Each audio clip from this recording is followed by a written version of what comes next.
வானொலியில் நீங்கள் கேட்டு மகிழ்ந்த தென்கட்சி கோ. சுவாமிநாதன் அவர்களின் இன்று ஒரு தகவல் கதை தொகுப்பினை கேட்கலாம். இந்த உலகத்தில் நாம் நல்லபடியாக இருக்கணும்னா அதுக்கு முக்கியமாக தேவைப்படுறது ரெண்டு. ஒன்று செல்வம், இன்னொன்று அறிவு. சரி, இது ரெண்டில் சிறந்தது எது அப்படின்னு ஒரு கேள்வி கேட்டால் என்ன பதில் சொல்கிறது? இதே கேள்வியை ஹஸ்ரத் அலி அவர்கள்கிட்ட கேட்டாங்களாம். அவர் ஒரு பெரிய அறிஞர். கேள்வி கேட்டவங்களும் சாதாரண ஆட்கள் இல்லை, இவங்களும் அறிஞர்கள். ஒரு நாள் ஹஸ்ரத் அலி அவர்கள்கிட்ட 10 அறிஞர்கள் வந்தாங்களாம். ஐயா, நாங்கள் 10 பேரும் உங்ககிட்ட ஒரே கேள்வியை தான் கேட்க வந்திருக்கிறோம். ஆனால் எங்கள் 10 பேருக்கும் நீங்கள் தனித்தனியாக பதில் சொல்ல முடியுமா அப்படின்னு கேட்டிருக்காங்க. அதாவது அவங்க ஒரே கேள்விக்கு இவர்கிட்ட இருந்து 10 விதமான பதில் எதிர்பார்க்குறாங்க. சரி கேளுங்க, என்ன கேள்வி அப்படின்னார் அவர். அப்போ தான் அவங்க கேட்டாங்களாம், செல்வம், அறிவு, இது ரெண்டில் சிறந்தது எது? இதுதான் கேள்வி. ஹஸ்ரத் அலி என்ன பண்ணார் தெரியுமா? அவங்கள ஒவ்வொருத்தராக கூப்பிட்டார். ஒவ்வொரு விதமான பதிலை சொல்லி அனுப்புனார். முதல்ல ஒருத்தரை கூப்பிட்டார், சொன்னார், அறிவுங்கிறது தீர்க்கதரிசிகள், ஞானிகள், மகான்கள் இவங்களோட பரம்பரை சொத்து. ஆனால் செல்வங்கிறது கொடுங்கோலரின் ஆயுதம். அதனால் அறிவு தான் சிறந்தது அப்படின்னார். ரெண்டாவது ஆளை கூப்பிட்டார். உங்ககிட்ட செல்வம் இருந்தால் நீங்கள் தான் அதை காப்பாற்றணும். ஆனால் அறிவு உங்களை எப்பவும் காப்பாற்றும். ஆகவே அறிவு தான் சிறந்தது அப்படின்னார். மூணாவது ஆளை கூப்பிட்டார். செல்வந்தனுக்கு எப்போதும் விரோதிகள் அதிகம், ஆனால் அறிஞனுக்கு நண்பர்கள் அதிகம். அதனால் அறிவு தான் சிறந்ததுன்னார். அடுத்தவரை கூப்பிட்டார். செல்வம் அடுத்தவங்களுக்கு கொடுக்க கொடுக்க குறையும், ஆனால் கல்விங்கிறது அதிகரிச்சுக்கிட்டே வரும், கொடுக்கறதுனால குறையாது. அதனால் அறிவு தான் சிறந்ததுன்னார். இன்னொருத்தரை கூப்பிட்டார். அறிவுள்ளவன் எப்பவும் அதை அடுத்தவங்களுக்கு வாரி வழங்கிக்கிட்டே இருப்பான். அதனால் அவங்ககிட்ட தாராளத்தன்மை இருக்கும். ஆனால் செல்வந்தன்கிட்ட கஞ்சத்தனம் தான் இருக்கும். அதனால் அறிவு தான் சிறந்ததுன்னார். ஆறாவது நபரை கூப்பிட்டார். செல்வத்தை கள்வர்கள் திருடிட்டு போக முடியும், ஆனால் அறிவை அப்படி திருடிட்டு போக முடியாது அப்படின்னார். ஏழாவது நபரை கூப்பிட்டார். செல்வம் கால ஓட்டத்தில் அழிஞ்சிரும், ஆனால் அறிவை கால ஓட்டம் ஒன்றும் பண்ண முடியாது. ஆகவே அறிவே சிறந்ததுன்னார். எட்டாவது ஆளை கூப்பிட்டு சொன்னார், செல்வத்துக்கு எப்பவும் எல்லை உண்டு, நிறை உண்டு, அளவு உண்டு, கணக்கு உண்டு. ஆனால் அறிவுக்கு அப்படிப்பட்ட எல்லை எதுவும் கிடையாது. அதனால் அதுதான் சிறந்ததுன்னார். அடுத்தவனை கூப்பிட்டார். செல்வம் உள்ளத்தில் உள்ள ஒளியை போக்கிவிடும், இருட்டை உண்டாக்கிவிடும், விரிந்த மனப்பான்மையை குறுகலாக்கிவிடும். ஆனால் அறிவு அப்படி இல்லை, இருண்ட உள்ளத்தில் ஒளியை பாய்ச்சி அதை விசாலப்படுத்துது. அதுதான் சிறந்ததுன்னார். கடைசியாக 10வது நபரை கூப்பிட்டார். செல்வம் மனசில் செருக்கை உண்டாக்குது, ஆணவத்தை ஏற்படுத்துது. அதனால் நானே கடவுள்னு நினைக்கிற அளவுக்கு மனுஷனை தாழ்த்தி விடுது. ஆனால் அறிவு பணிவையும் பண்பாட்டையும் வளர்க்குது. அதனால் அறிவு தான் சிறந்ததுன்னார். ஆக இப்படி 10 பேருக்கும் 10 விதமாக பதில் சொன்னது மூலமாக ஹஸ்ரத் அலி அவர்கள் அறிவு தான் செல்வத்தை விட சிறந்தது அப்படிங்கிறதுக்கு 10 காரணங்களை சுட்டி காட்டியிருக்கார். அந்த அறிஞர் 10 பேர் கேட்ட ஒரே கேள்விக்கு 10 பதில் சொன்னார். நமக்கு வேண்டிய ஒருத்தர் 10 பேர் கேட்ட கேள்விக்கு ஒரே பதில் சொல்லி சமாளித்தார். கேள்வி என்ன தெரியுமா? என்கிட்ட வாங்கின கடனை எப்போயா திருப்பி கொடுக்க போகிறேன்? இதுதான் அந்த 10 பேரும் கேட்ட ஒரே கேள்வி. இந்த மாதம் 26ஆம் தேதி தந்துடுறேன் அப்படிங்கிற ஒரே பதில் சொல்லி அவ்வளவு பேரையும் இவர் அனுப்பி வச்சுட்டாராம். எல்லாரும் போனதுக்கப்புறம் இவரை தனியாக கூப்பிட்டு கேட்டிருக்கிறாங்க. அது என்ன சார் கணக்கு, 26ஆம் தேதி அன்னைக்கு என்ன அதிசயம் நடக்க போகுது அப்படின்னு கேட்டிருக்காங்க. அதிசயம் அன்னைக்கு இல்லை, அதுக்கு நாளே நடக்க போகுதுன்னாராம். விவரமாக சொல்லுங்கன்றிருக்காங்க. வேறு ஒன்றும் இல்லைங்க, 26ஆம் தேதி தானே எல்லாரையும் வர சொல்லியிருக்கிறேன், அதுக்கு நாளே நான் புறப்பட்டு தலைமறைவாயிட போகிறேன் அப்படின்னாராம் ரொம்ப பெருமையாக. பக்தின்னு சொல்கிறோம் இல்லையா, அது 3 வகைப்படும் அப்படிங்கிறார் ஒரு பெரியவர். அது என்ன 3 வகைன்னா, தெய்வ பக்தி, அடியார்கள் பக்தி, குரு பக்தி. அடியார் பக்தியை விட, தெய்வ பக்தியை விட குரு பக்தி தான் ரொம்பவும் சிறந்ததுங்கிறார் அவர். தெய்வத்துக்கிட்ட செஞ்ச பாவம் குருநாதர்கிட்ட தீர்ந்துருமா, குருநாதர்கிட்ட செஞ்ச பாவம் தெய்வத்துக்கிட்ட போனாலும் தீராதான். இப்படி பெரியவங்கள்லாம் சொல்லி வச்சுருக்கிறாங்க. ஒரு காடு, அங்கே அயோத தௌமியர் அப்படின்னு ஒரு தபோதனர். அவர் பல மாணவர்களை ஒன்றா சேர்த்து ஒரு குருகுலம் நடத்திக்கிட்டு இருக்கிறார். பல தரப்பட்டவங்க, பல திறப்பட்டவங்க மாணவர்கள் அதில் சேர்ந்து படிச்சுக்கிட்டு இருக்கிறாங்க. பாஞ்சால ராஜகுமாரன் ஒருத்தனும் அந்த குருகுலத்தில் சேர்ந்து படிச்சுக்கிட்டு இருக்கிறான். அவன் பேர் ஆருணி. பெரிய இடத்து புள்ள, இருந்தாலும் படிப்பில் ரொம்ப கெட்டிக்காரனாக இருந்தான். அவன் தான் அங்கே முதல் மாணவன். ஒரு நாள் குருநாதர் அந்த அரசகுமாரனை கூப்பிட்டார். நம்ம குருகுலத்துக்கு சொந்தமான வயலில் தண்ணீர் பெருகி வெள்ளம் வந்து பயிரை வந்து அழிக்குதான். அதனால் நீ போய் மடையை அடைச்சிட்டு வந்துரு அப்படின்னார். அந்த அரசகுமாரன் உடனே புறப்பட்டான். குருநாதர் சொல்லிட்டார்ல, உடனே புறப்பட்டான். நான் பெரிய இடத்து பிள்ளையாச்சே, ராஜகுமாரனாச்சே, ரொம்ப செல்வாக்கூட வளர்ந்தவனாச்சே, நான் போய் வயலில் இறங்கி வேலை செய்கிறதா அப்படின்னுலாம் அவன் நினைக்கல. குருநாதர் கட்டளையை நிறைவேற்ற வேண்டியது நம்ம கடமை அப்படின்னு நினச்சான். உடனே ஒரு மண்வெட்டியை தூக்கி தோளில் வச்சுக்கிட்டு புறப்பட்டு போயிட்டான். வயலுக்கு போனான். பார்த்தான், தண்ணி கரையை உடச்சிக்கிட்டு வயலுக்குள்ளே ஏகமாக பாஞ்சிக்கிட்டு இருக்குது. இவன் மண்வெட்டியால் களிமண்ணை புல்லோடு சேர்த்து புல் பற்ற மாதிரி வெட்டி வெட்டி போட்டான். இருந்தாலும் மடையை அடைக்க முடியல. தண்ணி அதை மீறி வந்துக்கிட்டே இருக்குது. தண்ணி வந்து வேகமாக வயலுக்குள்ளே போய்கிட்டே இருக்குது. போடுற பத்தையெல்லாம் கரைஞ்சி கரைஞ்சி போயிட்டுருக்கு. இருந்தாலும் இவன் தன்னுடைய முயற்சியை கைவிடலை. வெட்டி வெட்டி போட்டுக்கிட்டே இருக்கிறான். காலையில் அங்கே போனவன் சாயந்தரம் வரைக்கும் இப்படி செஞ்சுக்கிட்டு இருக்கிறான். உடம்பும் மனசும் ரொம்பவும் சோர்ந்து போச்சு.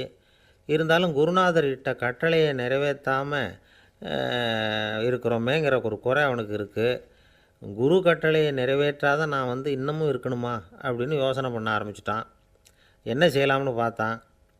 நம்ம குருநாதர் இட்ட பணிக்காக இந்த உடம்பையே தியாகம் பண்ணலாம் அப்படின்னு முடிவு பண்ணான்.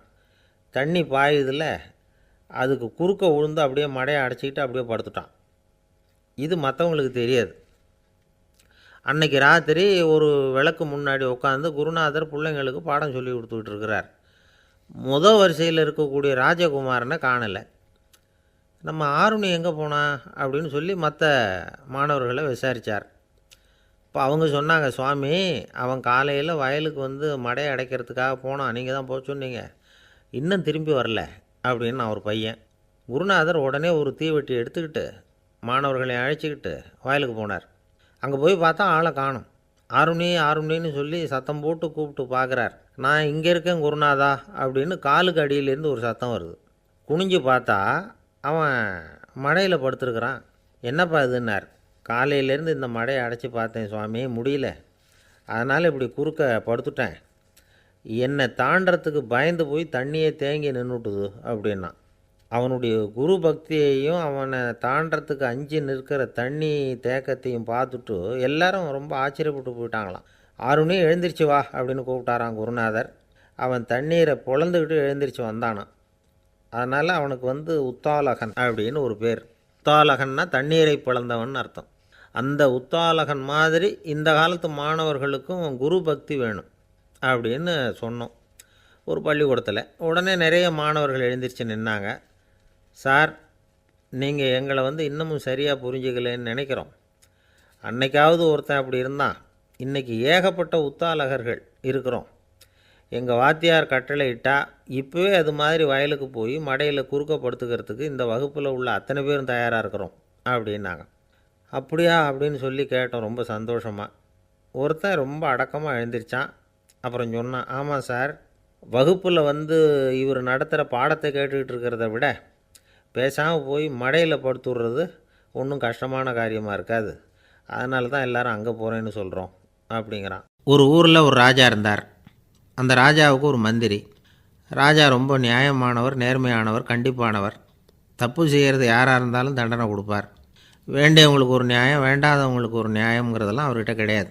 ஒரு சமயம் அரசவையில் அந்த அமைச்சரே வந்து விதிமுறைகளுக்கு புறம்பாக ஏதோ நடந்துக்கிட்டு இருக்கார். மன்னருக்கு கோபம் வந்துட்டுது. உடனே அந்த அமைச்சரை கிட்டத்தில் கூப்பிட்டு அவர் கன்னத்தில் ஓங்கி ஒரு அறை கொடுத்துட்டாராம். உடனே அந்த அமைச்சர் என்ன பண்ணார் தெரியுமா, நேராக போனார்.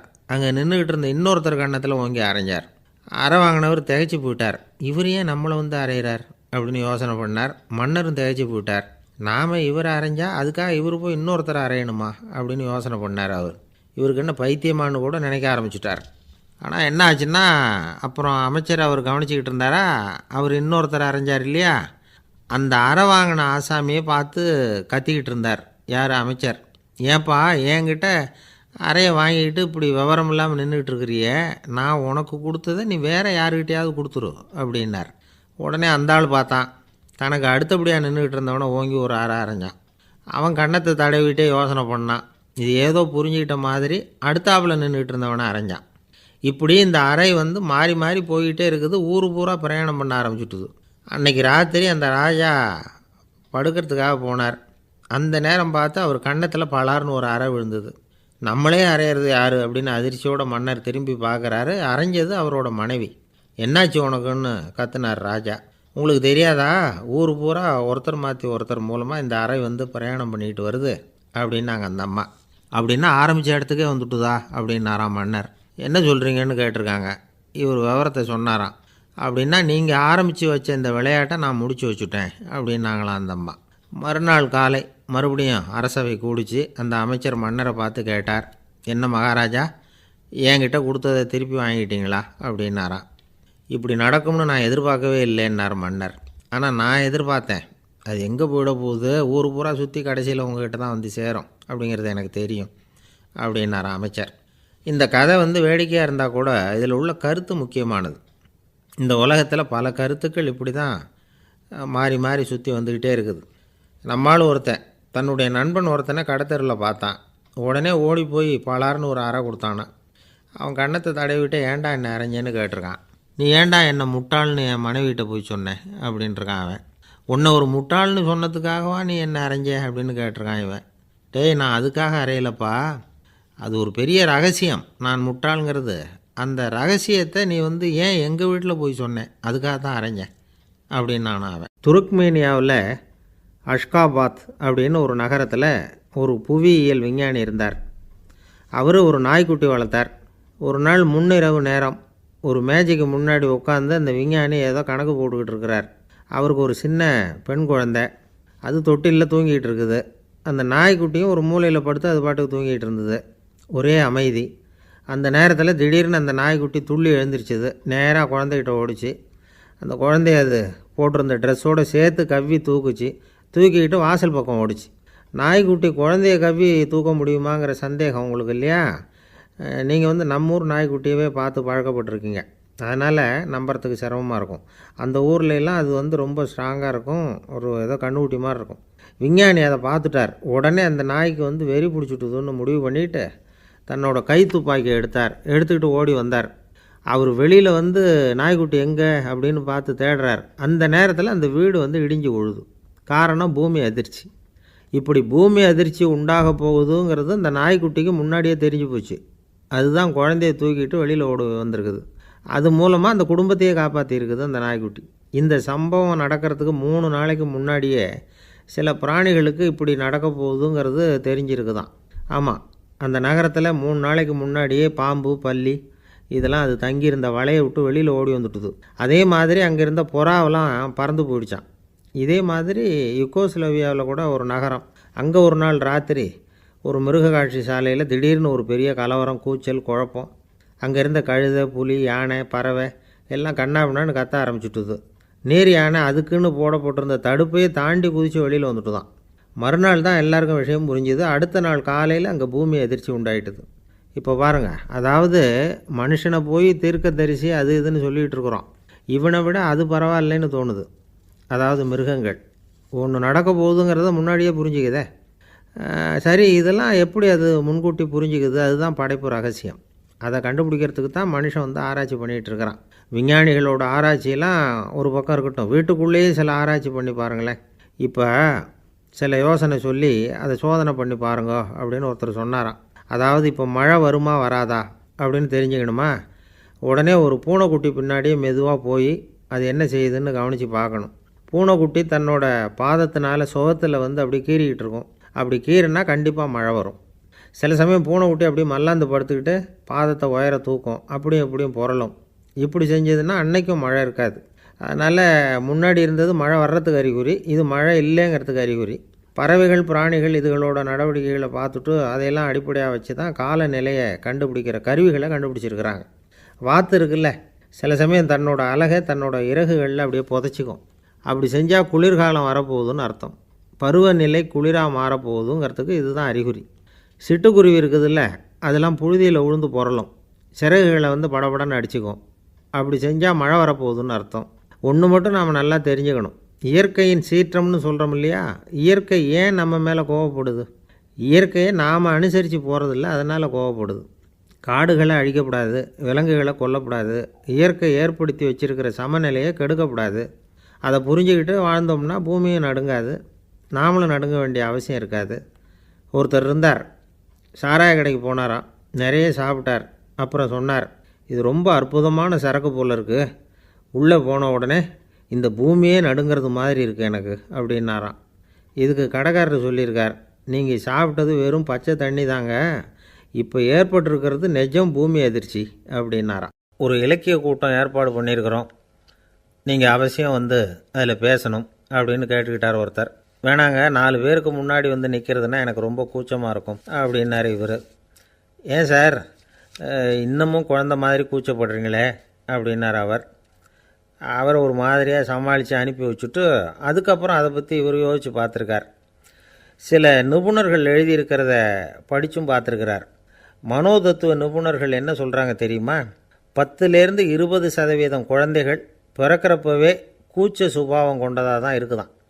ஒரு தாத்தா தன்னோட பேர பிள்ளைய ஆசையாக கூப்பிடுறார் விளையாட்டு காட்ட, அதை அழுதுகிட்டு ஓடி போகுது. ஒரு அம்மா தன்னோட பிள்ளைய பள்ளிக்கூடத்தில் சேர்க்கறதுக்காக கூப்பிட்டுக்கிட்டு போகிறாங்க. அந்த புள்ள அம்மாவோட முந்தானையில் ஒளிஞ்சிக்கிட்டு வெளில வரமாட்டேங்குது. இவங்களெல்லாம் எப்படி சமாளிக்கிறது? குழந்தைகளோட கூச்ச சுபாவத்தை போக்குறது எப்படி? இதுக்கு நிபுணர்கள் சில யோசனைகளை சொல்லியிருக்கிறாங்க. மற்றவங்களுக்கு முன்னாடி என் பையனுக்கு கூச்சம் ரொம்ப அதிகம் சார், மற்றவங்க பார்த்தா ரொம்ப வெக்கப்படுறான், இப்படி சொல்கிற அப்பாக்கள் உண்டு. என் பையன் புது மனுஷாலை பார்த்தா அட்டையாக ஒட்டிக்குவான் சார் அப்படின்னு சொல்கிற அப்பாக்களும் உண்டு. இப்படிலாம் குழந்தைகளுக்கு வந்து முத்திரை குத்துறது ரொம்ப தப்பான். புதுசாக யாராவது வீட்டுக்கு வந்தால் குழந்தை தானாக தன்னோட கூச்சத்தையும் பயத்தையும் போக்கிக்கிட்டு சகஜமாக மாறி வர்றதுக்கு வாய்ப்பு கொடுக்கணுமா. ஒரு கூட்டத்துக்கோ அல்லது சொந்தக்காரங்க கல்யாணத்துக்கோ குழந்தைய அழைச்சிட்டு போகிறீங்க, அங்கே போய் கட்டாயப்படுத்தி குழந்தைய மற்றவங்க கிட்ட பேச சொல்லக்கூடாது.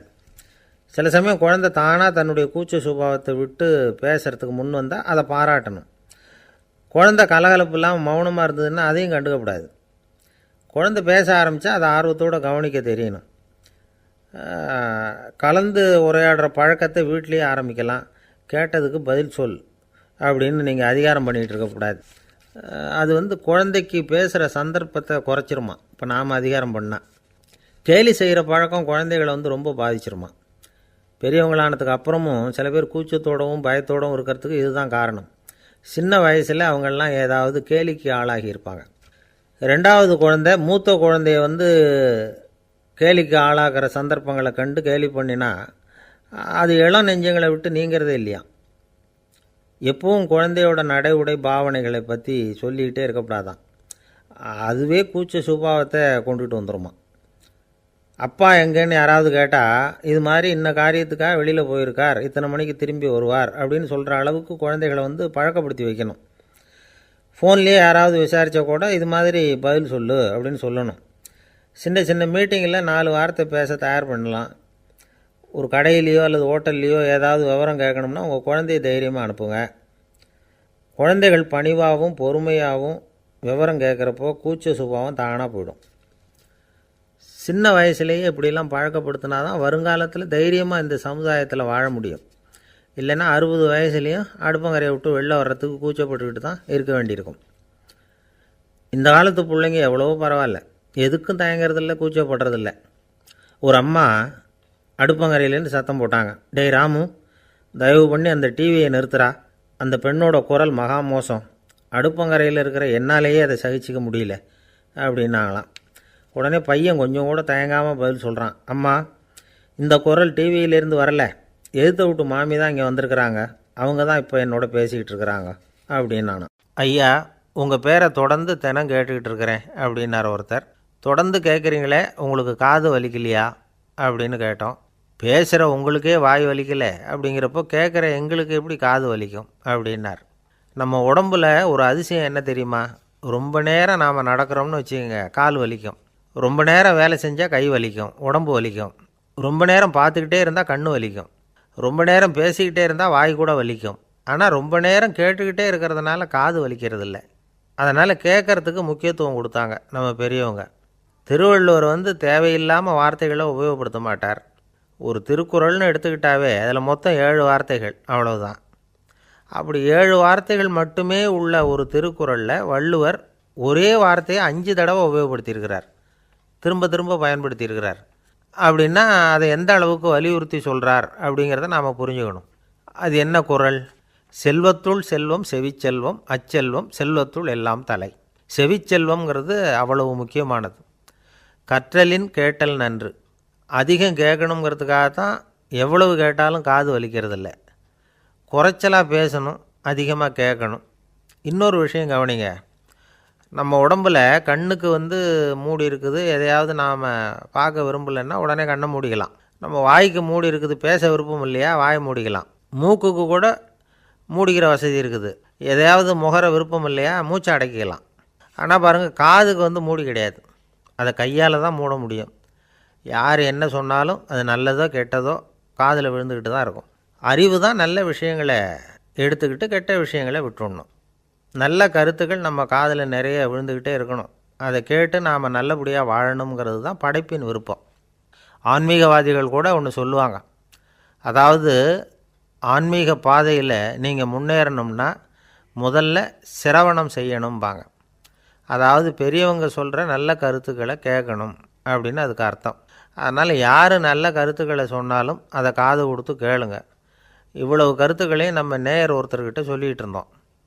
அவரும் சரி சரின்னு தலையாடிக்கிட்டே இருந்தார்.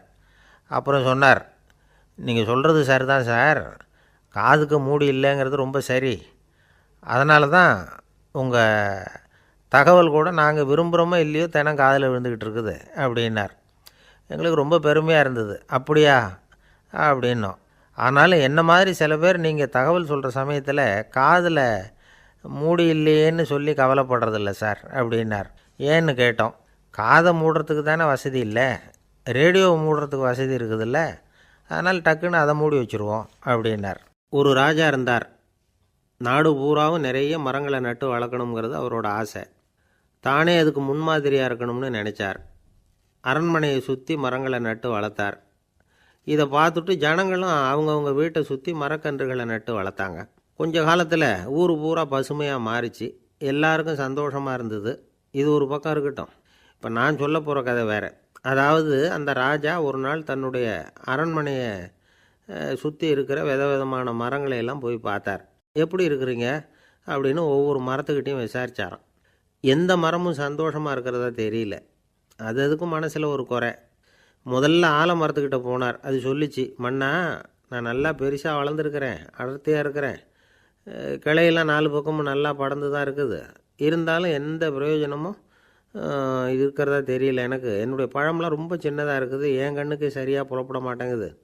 நான் இருக்கிற சைஸுக்கு என்னுடைய கிளையில் இருக்கிற பழம்லாம் எவ்வளோ பெருசாக இருக்கணும், அது இத்தினூண்டு இருக்கிறது எனக்கு பெரிய அவமானமாக இருக்குது. இப்படி இங்கே நின்றுக்கிட்டு இருக்கிறதே ரொம்ப கூச்சமாக இருக்குது. ஒரு நல்ல புயல் வந்ததுன்னா பேசாமல் சாஞ்சு விடலாமான்னு பார்க்குறேன் அப்படின்னு புலம்புது ஆலமரம்.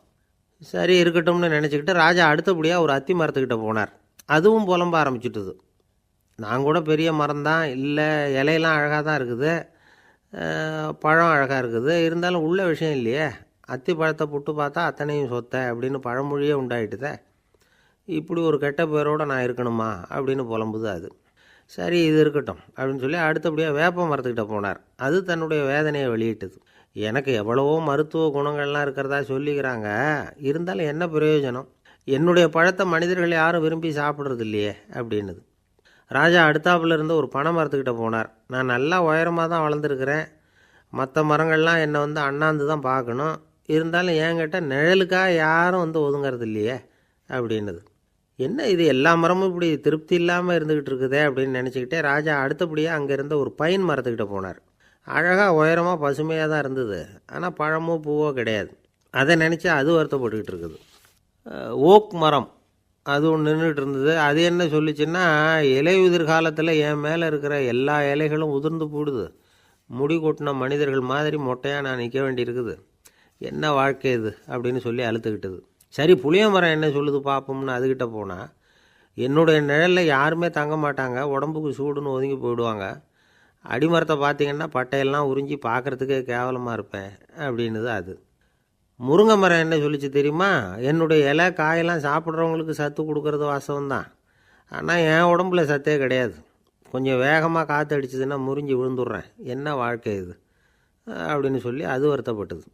ராஜா யோசனை பண்ணார், என்ன இது மரங்கள் பூமியின் வரங்கள்னு சொல்கிறோம், மழை பெய்யறதுக்கு அதுதான் காரணம், பூமி செழிப்பாக இருக்கிறதுக்கும் அதுதான் காரணம், வீடு கட்டுறதுக்கு மரம், நாற்காலி செய்ய உபயோகப்படுத்துறதுக்கும் அதுதான் உபயோகப்படுது, மனுஷனுக்கு வேண்டிய ஆகாரங்களையும் கொடுக்குது, இப்படிலாம் இருந்தும் எல்லா மரமும் நிம்மதி இல்லாமல் இருந்துக்கிட்டு இருக்குதே அப்படின்னு நினச்சார்.